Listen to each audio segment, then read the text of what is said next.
The following presentation is brought to you by kmmedia.pro. Please visit kmmedia.pro for more information. Now stay right where you are as we present. Welcome to Positive Talk Radio, evolving ideas one conversation at a time. Great guests, dynamic stories and interviews, plus new thoughts on a wide range of topics and concepts. I hope that you'll hang with me, Kevin McDonald, my friends, and of course, you. As together we work to understand why we are all here and what we can do to make our world a better place for all of us. To be happy, be kind, and live in peace together. Yep, that's Positive Talk Radio.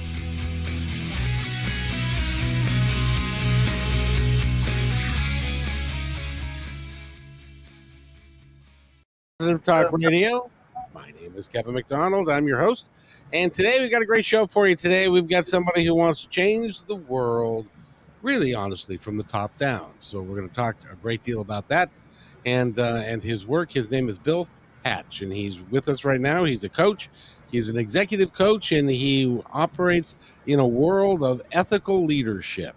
Not that that's in short supply these days, but in his world, it is something that I think we all need to do a little bit better job of doing. So, Bill, welcome to the show. How are you today? I am well, sir. How about yourself? I can't complain nary a bit. It's a beautiful day. It's it's cloudy in Seattle, but it's always cloudy in Seattle. So, except for that day in my background, but other than that, it's pretty drab. So, yeah, I don't have any clouds today. Oh, really? So where are you at? I am in Southern California. Disneyland's backyard. Oh, very nice, very nice. It's I love California, except for the fires and the other stuff that's going on. But that's like the fires and the earthquakes and the runaway gas tax and. Yeah, you need to take out a loan to fill your truck up with gas these days. That is for sure. And speaking of which, now we're doing this show on June 29th. What's gas prices down there like right now? Let's see. I was seeing about $7 out there. Holy mackerel, $7? Yeah. Yep, $7 a gallon. And I know there are places out here, like out in LA, that have hit $8. Oh my goodness gracious. Are they anticipating it getting any better anytime soon? Well, they're planning on doing a gas tax holiday that should take a few cents off the top, but no, I think higher gas prices are here to stay. Well, it just goes to show you that we need to move on from fossil fuels anyway, and to do something a little better. So anyway, we're going to talk about you and your work and being an executive, ethical leader coach. Describe what that means in your world. Well, basically what it means is that I teach people how to be better leaders by instilling in them the principles of, my 8 principles. And I teach them how to act on those, and basically bring their teams and communities together to create a better environment, a more positive environment, a more productive environment, and both for the team itself and for the community and stakeholders at large.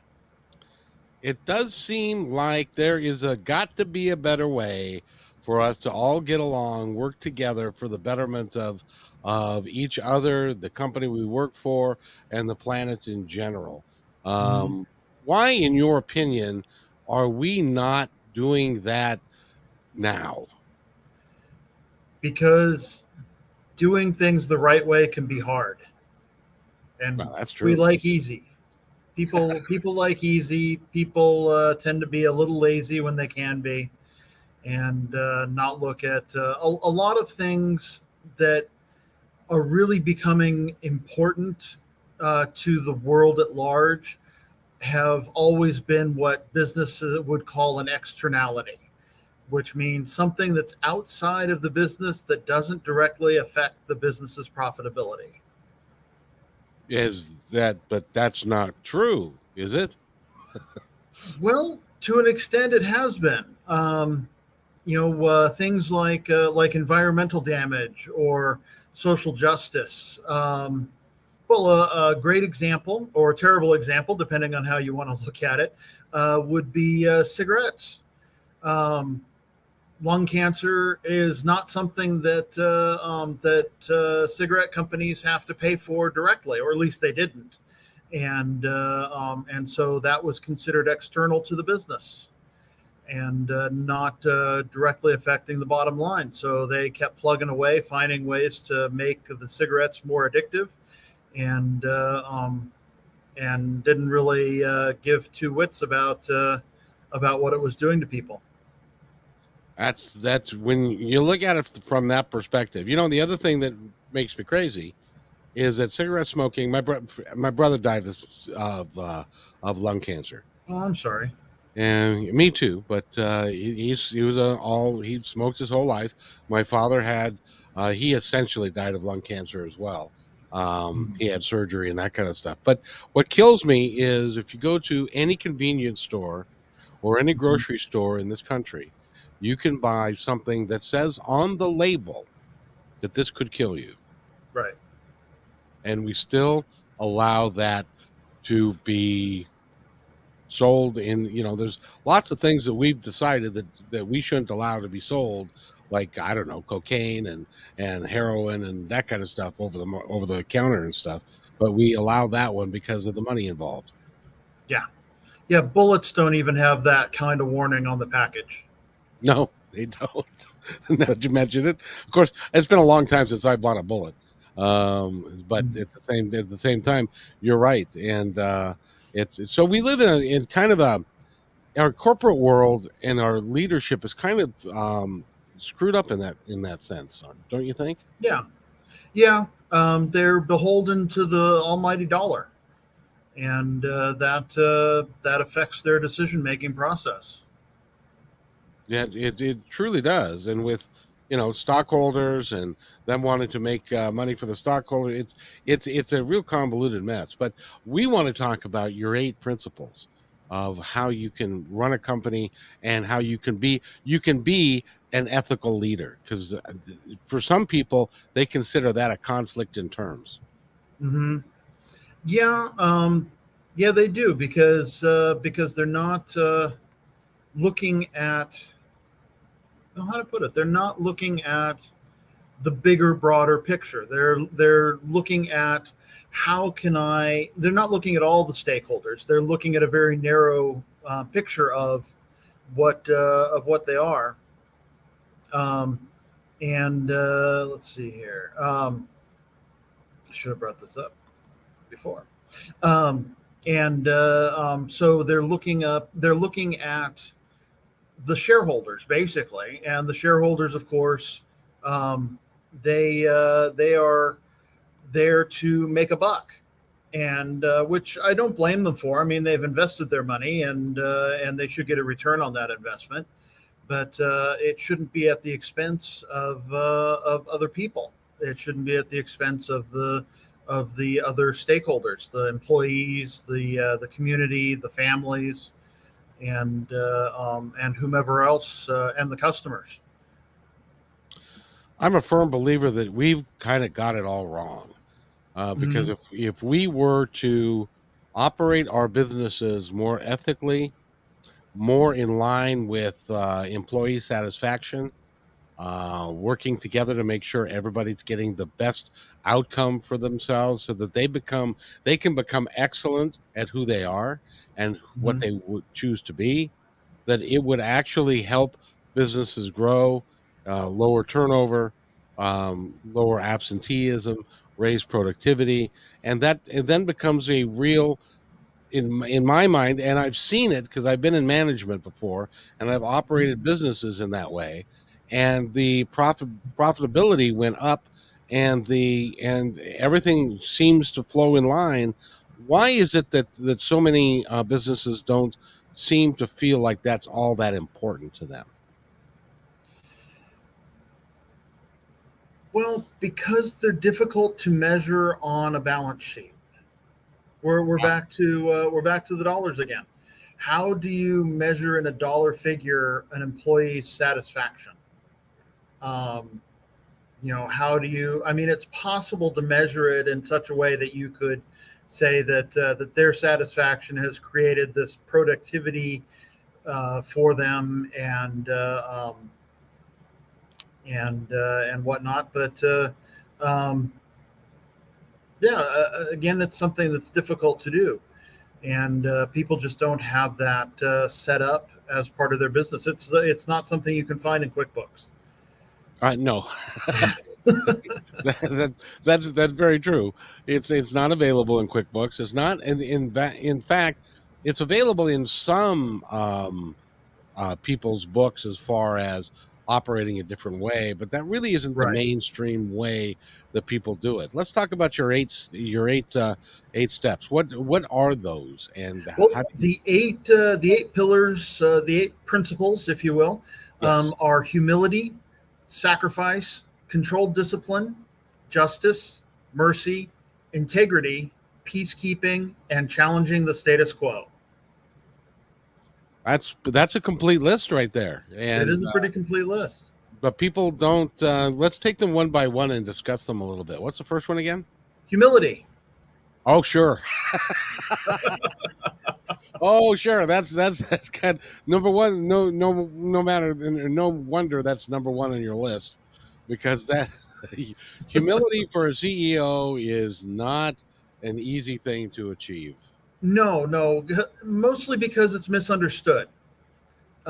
Many people at or near the top believe humility is equivalent to weakness, when it really isn't. The way it was described to me that I liked was that humility is like becoming an empty cup, and you're just waiting to be filled with new knowledge, new information,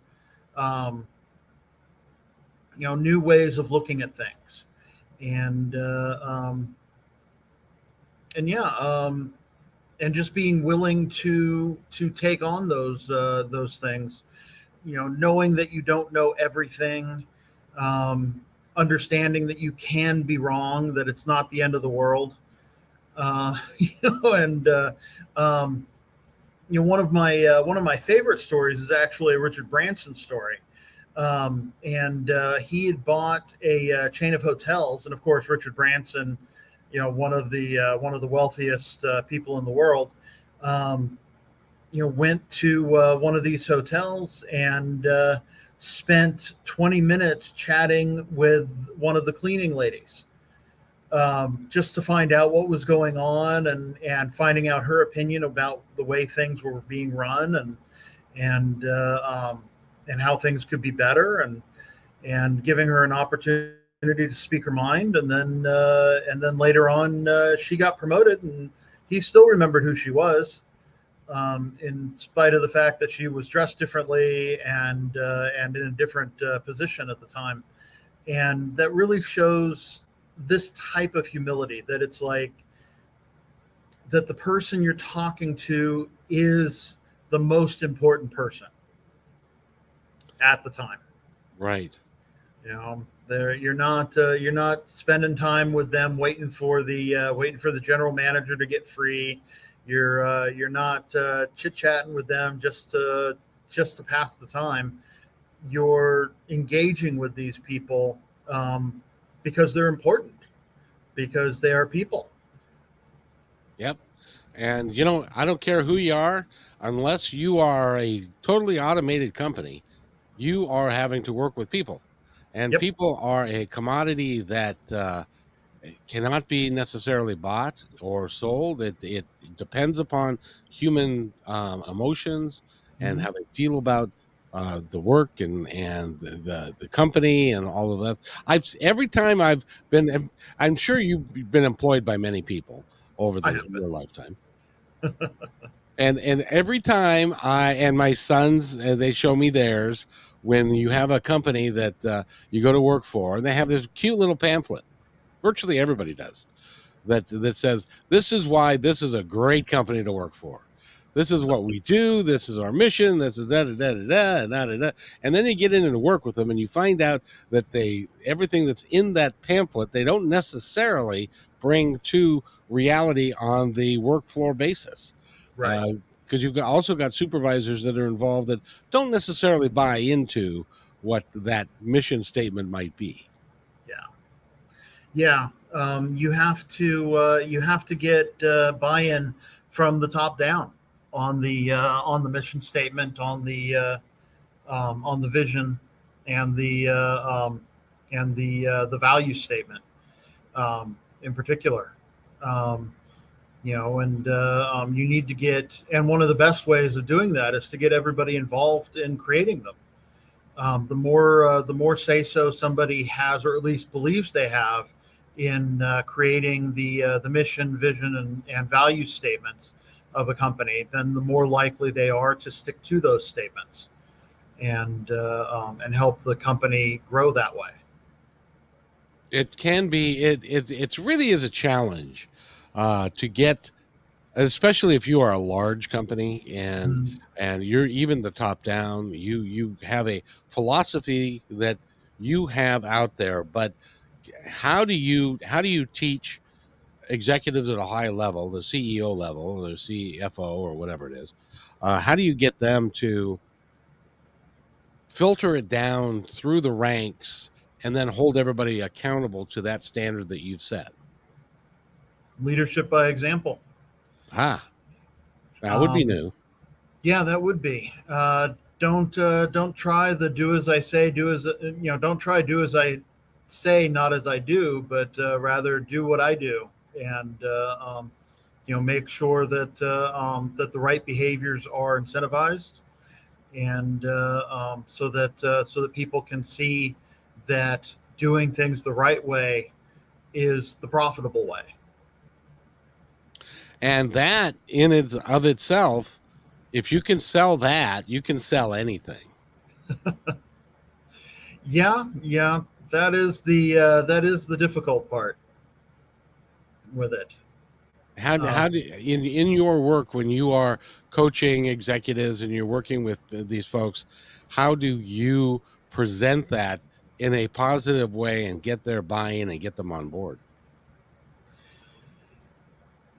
Basically, it's about asking questions, the right questions, certainly, and those are different for everybody, pretty much. If I can ask you the right question so that you give me the answer I want, as opposed to the answer that you might have thought of before on your own, then all of a sudden it's your idea. So in a way, it's inception. Make them think it's their idea. Oh. And the movie Inception, because if what I'm teaching them is their idea, then of course they've bought into it because it was their idea. And right. So if you work it carefully enough with the right psychology and all the good, using your powers for good, not evil kind of stuff, then yeah, you can totally get a buy-in from anybody. It's interesting when by the way, we were talking with Bill Hatch. He is an executive coach, and he works with coaches or with leaders to be more ethical in what they're doing. Bill, if somebody wants to look at your website and look at all your work, how do they get a hold of you? Right now, all my stuff is on Facebook and LinkedIn. You can find me as TBW Business. And TBW stands for Triple Braided World. It comes from the idea that things working together can be a lot better than things working separately. I wholeheartedly concur, sir. That's in order for us to achieve what we'd like to in this world, and at this point, survival would be good. Survival would be good. if we are going to succeed, we're going to have to work together, and we're going to have to learn to communicate with each other, and really become um, leaders in our own right, and regardless of the level that you are working to become an ethical leader in your life. Right. And sometimes those things don't seem to work together, like business and social justice. Those would seem to be enemies, but they're not. If you work it right, you can get them to work together and have both of these concerns grow in positive ways. Yep. Um, And go ahead. one thing to do would be, say you're opening a new business. Well, open that business in an economically depressed area. Give the people their jobs, and those people will probably work pretty hard for you, and that will improve the environment, the neighborhoods that were otherwise depressed. More businesses will come into the area, and you'll have a positive effect that comes from just opening one business and paying people a good wage. Exactly. And I just want to implore everybody, if you have the opportunity, as an example, if you want to go buy a book, rather than going online necessarily, if there's a local bookseller in your area Mm-hmm. that you can support by buying the book through them, please do that to keep local businesses thriving and alive.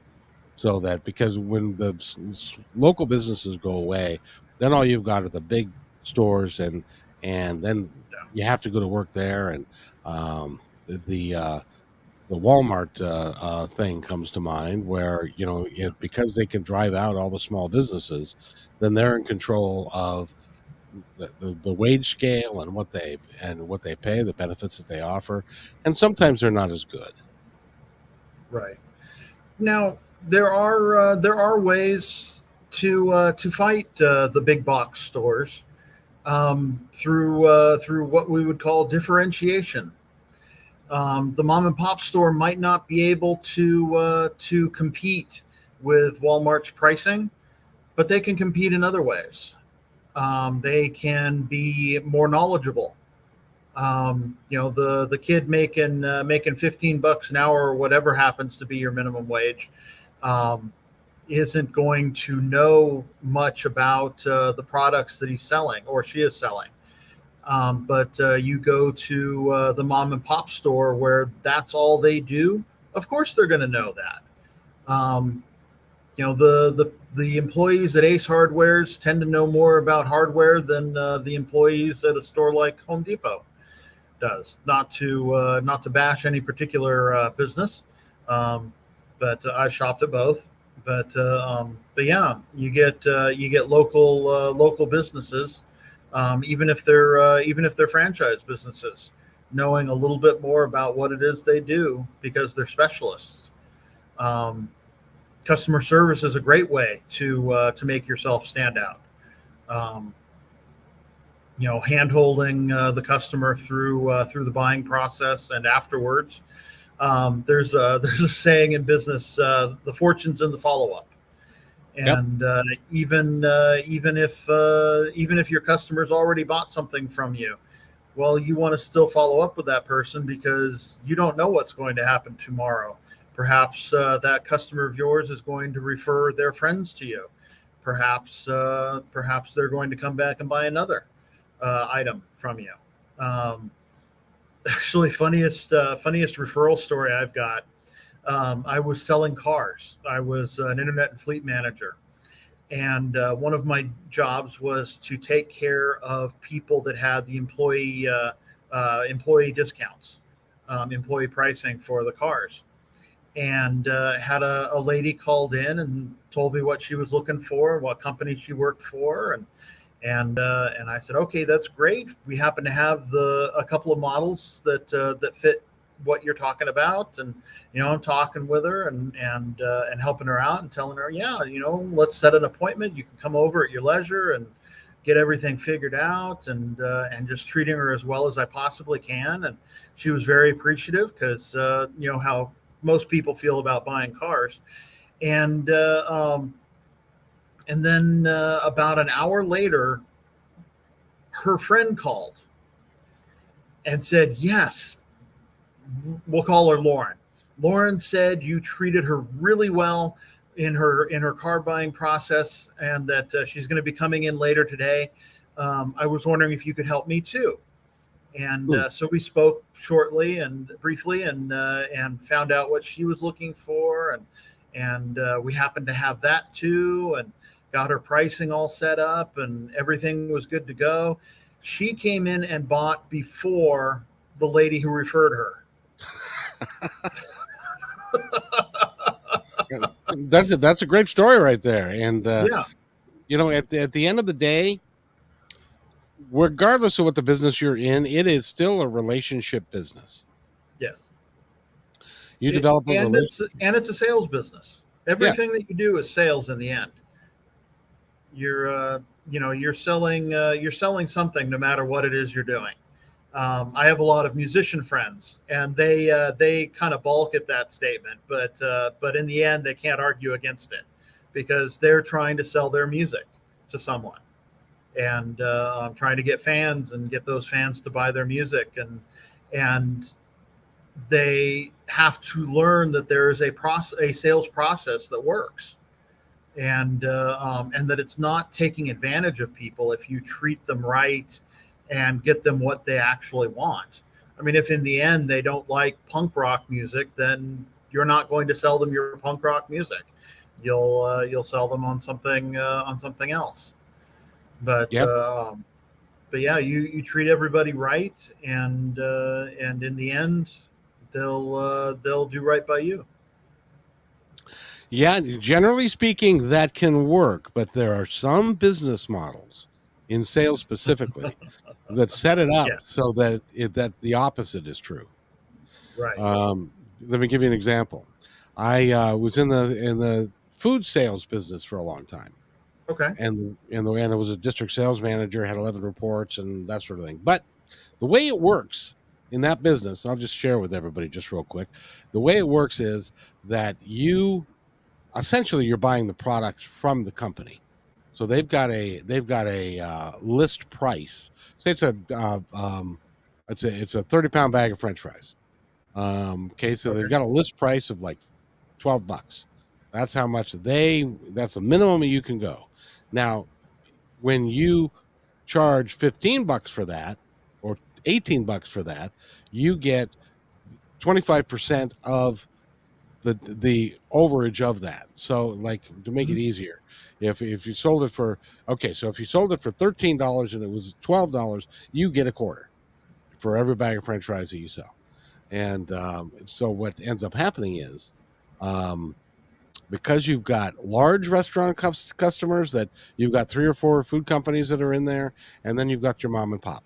And your mom and pop may think, by the way, Bill, you are the coolest dude I've ever met. I love you. I love the talent that you bring to it, and so come in and we'll do the order, and we'll buy you lunch, and we'll kind of make it a weekly event to go do that because I think you're the coolest guy. But a large restaurant who's got an executive chef and ownership, they have 3 food companies in there, and they line them up and they say, "What's your price? What's your price? What's your price? Low price wins." Right. And so the 3 food companies are battling with themselves to get the lower price for that guy. And so those are not where you get your margins from.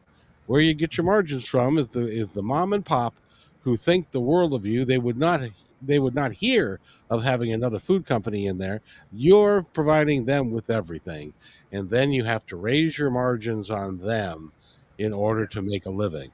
It's kind of a screwed up system that way. Yeah, there is some stuff out there that's kind of screwed up. But yeah, again, we're back to making yourself stand out in some other way. I'm Yep. sure it's not 100% true in the food business, because I've been to some fancy restaurants that were terrible, and some holes in the wall that were awesome. but quality also sells. Yes, it You does. know, If you if your French fries happen to be that much better than everybody else's, you can command a premium from restaurants to whom it makes a difference. Um, correct. and that's true. That's true of most businesses and most people. They want some form of quality. Actually, one industry where the lowest price never wins is aerospace. that's that's. Did you ever see the movie? Bruce Willis was in it. That's And helpful. huh? I That's know helpful. that's really. But anyway, they were going in a rocket ship, and as they were being put in the rocket ship, he Oh, said, "Do you then remember it?" Armageddon. Yes, Armageddon. Armageddon. He says we are going to be we're on top of a mountain of explosives that are going to go off in a minute, and it's built by the lowest bidder, and Yeah. that has to make you feel good. So it's but I would like to believe that even in the food business it can be operated ethically, and it can be operated well Yeah. if you got people who are are are interested in doing the best for everybody that they can. Mhm. In the end, it's all about thinking about others. Thinking outside of oneself, and which is a great way to get over a lot of life's problems. By the way, is to think outside of yourself, Yes. um, and put others first. Let them treat them the way you'd like to be treated, or treat them the way they'd like to be treated. I guess is the new golden rule. Um, but yeah, do things in a way that people will be proud to have known you. And whether you follow my 8 pillars or not, um, that's just a way of getting you to think about others first. Okay, so we've talked about humility. What's the Yes. second one? Second one is sacrifice. And go ahead and get people CEOs to go ahead and sacrifice. Well, they don't need to make all that much money. No, no, they don't need to do that much really. Um, it's really about. Oh, this is always the tough one to describe. It's a well, it's about putting others first, and even if it means you have to go the extra mile in the process to do so. If you have to spend an extra hour at work to make sure that somebody else gets to go home to their kids on time, then that's what it means. If it means tightening up those margins to be able to pay somebody a living wage, then that's what that means. Mm-hmm. There's a company in Seattle. It's called Dick's Drive-In. Have you ever heard of them? No, I haven't. They have 7 locations. They've been in the burger business, and they've been in it so long that at one time they had a sign that said 19-cent burgers, which is so they've been around forever, and they are known because they pay the highest wages in that segment of the industry, and they also offer college education credits for time that you're in the company and stuff. So, and they offer health benefits. And so not only, and see, they're not stupid people. They do this for a reason. They get Right. the fact that people find out who is a good employer and who's not a good employer. And then they seek to go to the better employer that has got benefits and has got some stuff. And then they become very loyal to you. I see in my world, it's not rocket scientists, but this is rocket science. But in other, it's a similar model to there's a chain down here. I don't know if it goes all the way up to Washington called In-N-Out Burgers. I'm very familiar with it. I used to sell chicken to them. Yes, they pay well above the average fast food wage. They rearrange work schedules so that their employees can go to college and help pay for it. They promote almost exclusively from within. You can reasonably make six figures working for this for In-N-Out. They don't sell franchises. They keep their quality control in house. They control everything from basically once it leaves the farm. They control from the farm because they tell the farmers this is good quality, this is bad quality, because they control it. And I pass two of them on my way home from work, and both of them are always, the lines are so long they come out into the street all the time. And they're burgers. And yeah, the employees are fiercely loyal, and the quality shows. They make everything fresh. They don't freeze anything. They've got somebody there with a manual French fry maker and actual potatoes, and all of that kind of stuff. It's just ridiculous. Would you explain, Bill? Yeah. By the way, we're talking with Bill Hatch. He is a ethical leadership coach, and talks to CEOs and people about really better ways to be a leader of their program. And so, Bill, we've got these practical examples of people that are really working hard to create a different style, and they're successful. In-N-Out Burger would not be around if they were doing this and nobody bought into it. Neither would Dick's up here, Dick's restaurant chain. So why isn't it that more companies take that approach? Well, they kind of do. They just take different approaches at it. They look at a different thing. Something else is their important focus. We've talked about Walmart. Their important focus is being the low price leader. They want to knock everybody out of business. Amazon is similar in that way. Amazon will actually sell things at zero profit in order to knock competitors out of the industry, which isn't exactly ethical, but works. And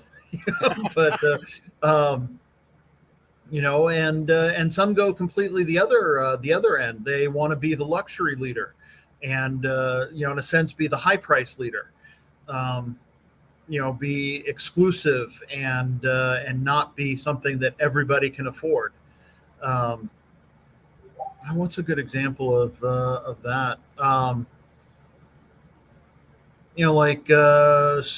Brands like Gucci and Dolce & Gabbana and those kinds of fashion industries are a lot of those are that way. They want to be very exclusive, and so they mark their prices up just as high can be. Well, and there's another company that does that, and I'm eminently familiar with them because my dad worked for them as an executive for all the way when they were in just a local shoe store in Seattle. They just had three locations, and they were called Nordstrom's. And they hadn't got into the clothing business yet, or the food business, or any of the big box stuff. They were just, but you could go into a Nordstrom and you could buy a pair of shoes, and if you, for whatever reason, decided a week later, 2 weeks later, a month later, that you didn't like the shoes, you could bring them back, and they'd take them back and give you a free refund. They have done that. That has been their thing forever. And my family used to work for him, and they used to say, this guy came in and he had a pair of slacks that were worn through on the thigh, on the top of the thigh, and we took them back. He had to have those for 3 years. But that was their marketing. That was their style of doing business, because then they could legitimately say to anybody, "We'll take care of you and we back our products 100%." Well, we get a lot of our best customer service practices from Nordstrom's. One great example is the 10-foot rule. You get within 10 feet of a customer and you say hello, no matter what. Yeah. Yeah. Just, oh, hello, hi. So then that means that our mission as a consumer is to stay away 10 feet away from them. And so Yes. we have to mark 10 our feet, territory. 1 inch. Yes. That's right. 10 feet, 1 inch. And so no, you're outside of the 10-foot rule. You can't talk to me. Wait till then I'm going to run the other way. That's right. That's right. But you think 3 years is 3 years is something. Friend of mine was working for Costco, and gentleman walked in with this huge box. It was a fax machine from like 1980. The guy had his original receipt. It said Cost Plus on it, or not Cost Plus. What was the old name of Costco? Now I can't remember, but it had the old name of Costco on it, and they took it back. He had the thing for like 20 some odd years, and they took it back. That was why they had to change the return policy for electronics, because people kept doing that to them, and so they're like, okay, we'll take anything else back whenever, but electronics, you got 90 days. Yeah, well, electronics, I can understand. I wonder how much a 20-year-old fax machine would have cost. Oh, back in the day, that's probably multi-thousands. Yeah, I can imagine. Yeah, because that was new technology back then. So it's like the computer I bought, the computer I have now, I paid like $600 for, and it's at top of the line, and it does everything I needed to do. The first computer I bought was $3,500, and it had nothing, and stuff. So, and things in that world have changed so much. So I can understand the electronics, because you could get hosed. If you bought a fax machine in 1980 and it was $500, you can buy the same fax machine now for 89 cents. Yeah. So can't buy it anymore because they don't make them. That's right. That's right. I defy you to go find a cassette player, a cassette tape player. Yeah. Or even now, even a VHS videotape machine. Mm-hmm. You can't. Well, I don't have a CD player in my car. You don't? The CD player has gone that way now too. My laptop that I'm on right now does not have a DVD drive. Because it's all downloadable stuff. It's all digital. Yeah. Yeah. I had to go and buy an external player. Isn't that crazy? Yep. By the way, so what's number 3 on the list? Number 3 is on the list is a good one. Controlled discipline. That'll be the day. Yeah, that one a lot of people have trouble with, but don't realize it, because you can get so mad. Somebody can make a mistake and it can make you so mad that you just lose all control, and discipline becomes punishment. And that's just not productive. That's not a very grown-up kind of thing to do. I mean, your boss isn't your daddy. and in fact, if he tries to be that, then HR is probably going to step in. But controlled discipline can include things like retraining. Sometimes a mistake's not made because somebody wants to make the mistake. It's just that they don't know any better. Their training was incomplete or incompetent even. And so sometimes the discipline that has to happen, I mean, it's discipline. It's a discipline, that whatever it is you have to do. And so sometimes you need to just take a deep breath and figure out why the mistake happened and how it can be fixed and how you can keep it from happening again. That's exactly right. But there's one more component I want to add to that, if I can, Oh, and that okay. and that is this. Let me tell you a story. I was general manager of a. I know I look like a white guy, but I was a general manager of a Mexican restaurant of all things, Ah, and most of the kids were. It was in a white, relatively affluent area, so most of the servers and stuff were white kids and that kind of thing. And they had something that, because it was a corporation, they had something that called quality, cleanliness, and service.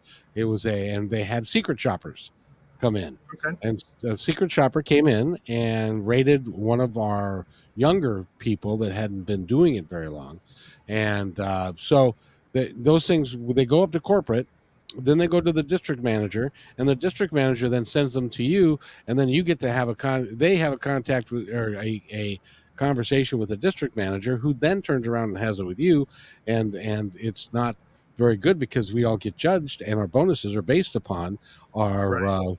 those scores. And so a lot of the guys would get very angry with the staff member that did that, and I took the opposite approach, and I asked her how I could help her become the best that she could be, and were there any issues that we could address, and was there retraining issues. In her case, it turned out to be more attitudinal, and I'm not sure. I don't really care who you are. If you can't come to work with a good attitude, we have to figure out why, or Mhm. you need a different occupation. And Right. so a month and a half goes by, and things seem to be going well, and then I get this 3-page letter, written on both sides, and it's from a customer who had this particular waitress, and wrote a searing complaint that was like 3 pages long. And so I brought her in and had her read the letter, and because of the fact that I'd been clear that we need you to have a good attitude every time you come to work, and because of Mhm. that I was clear, she read the letter and she put the letter down and said, "What? Am I fired?" And I just said sorry, and she walked out the door, because that's the one thing you can't fix in my world. Do you have a pillar for that? Yeah. How do you fix an attitude? Wow.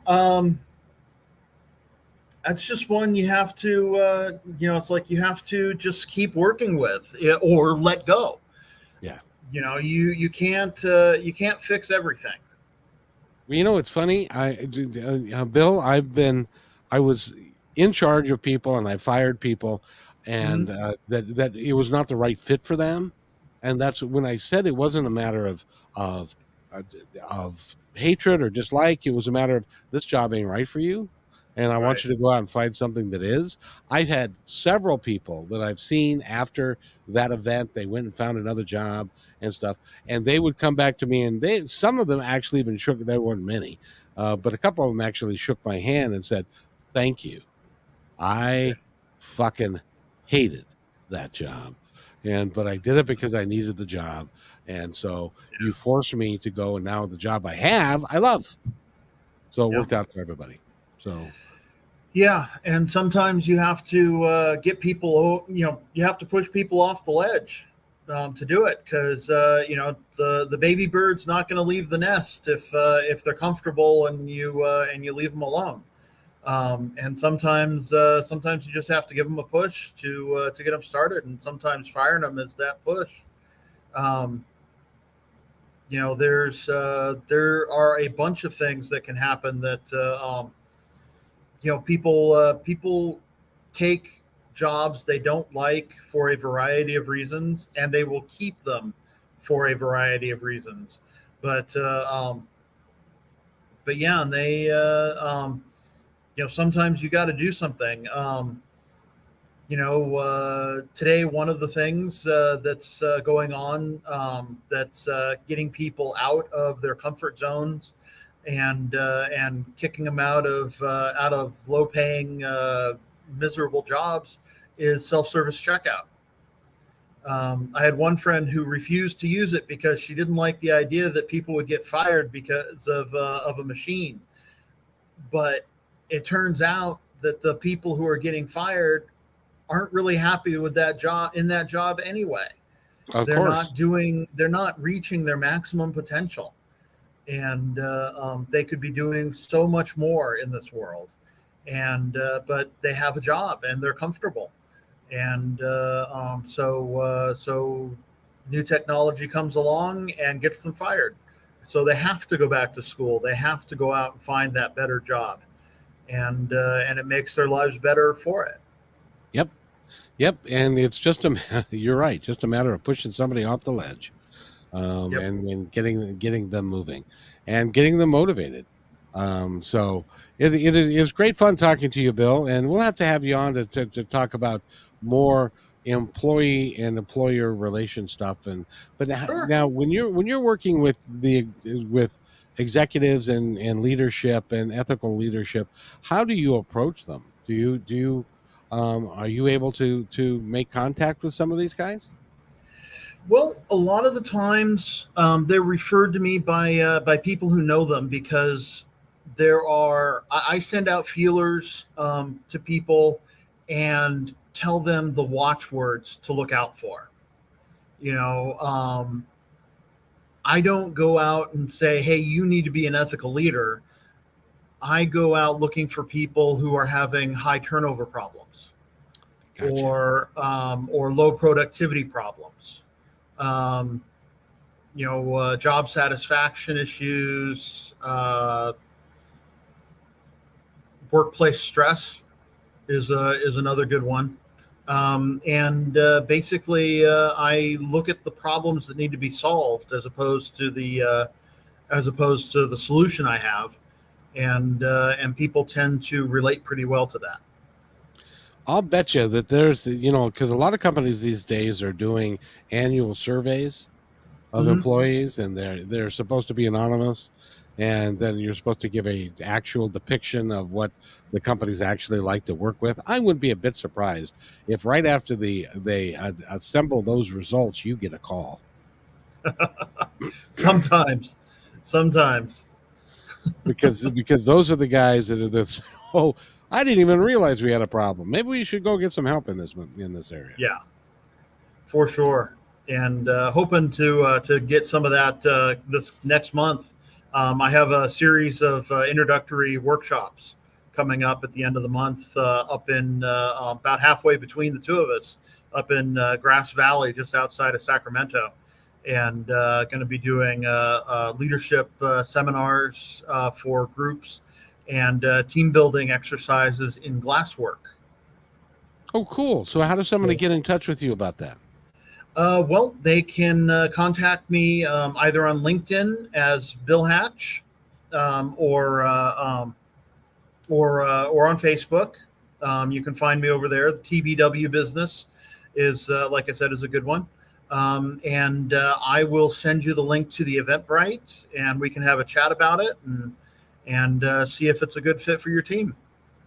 That's really good. I firmly believe that everybody needs a coach, and even if you are a high-powered executive or CEO, if you're a CEO and you're listening to this and you can't find the lunchroom to where you work, the employee lunchroom, you're going to need some help. Yep. Yeah, I have a saying I use in networking groups. Kobe had a coach, MJ had a coach, LeBron has a coach. Are you any different from these superstars? Nope. And the answer is no. Yep. I'm a good friend of mine and I've said this before on the show, he's a financial planner, and he only takes customers that have $1 million or more to invest. He makes high 5 or 6 figures, and he has a financial coach. Yeah. I asked him, why do you have you're wildly successful. And he said, because I can't see outside myself and I don't know everything. Yeah. So your point is very well taken. So, Bill, we'll take a couple of moments here for you to tell our audience anything that you would like them to know, the folks that are listening to this now and in the future. Well, people of the future. Well done, sir. Well done. In addition to doing the coaching, I also have my own podcast called Not Quite After Midnight. I do a mini roundtable on Thursday nights, and I'm starting to do a one-to-one interview show during the day, and just barely getting that launched. And we have a lot of fun doing it. I interview everybody from business experts to survivors to authors to musicians and everywhere in between, and just have a lot of fun doing it. And you can hear more about what I do on there, and that's definitely easy to remember. Absolutely. The name of the podcast again is Not Quite After Midnight. Not Quite After Midnight, which would make it 11:59. Right. I don't know. I just kind of made that up. Actually, technically speaking, midnight is not quite after midnight. That's true. So 11. So it could be midnight, but it can't be 12:01. Can't be 12:01. Right. Yes, indeed. So, Bill, it's been a pleasure talking to you today. Pleasure's been all mine. I wish you loads of success on the podcast and the coaching business and everything that you're doing, because it is so needed. It really is. There's a lot of guys that have reached a place in power that they don't feel like they've got to change. Well, the great resignation that we had recently showed us that if you are a crappy place to work, you're going to get people leaving, and turnover is very become expensive. A ghost town. Yep. Turnover is the most expensive thing in a business, in my opinion. Oh yeah, for sure.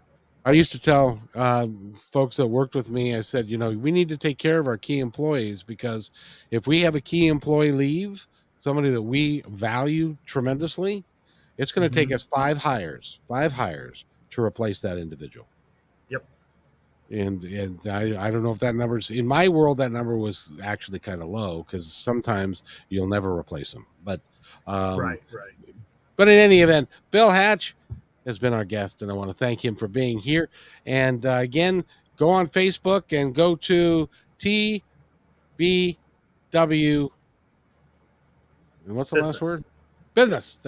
That makes sense, since you're a business coach. Yeah. Business. TDW Business on Facebook and find him there. So, Bill, thank you so much for being here. And if you wait there, thank you. If you wait right there, I'll be right back. Hey, thanks for enjoying this episode all the way to the end. Please give us a like and subscribe to this channel. This has been a production of PositiveTalkRadio.net. Please visit our website, oddly named PositiveTalkRadio.net, for more details about us and our mission, which is to provide great positive programming designed to inspire us all. I'm Kevin McDonald, and I'm proud of these shows, and I truly hope that you'll like them and share them with friends and family. So on behalf of our entire team, remember, be kind to one another, because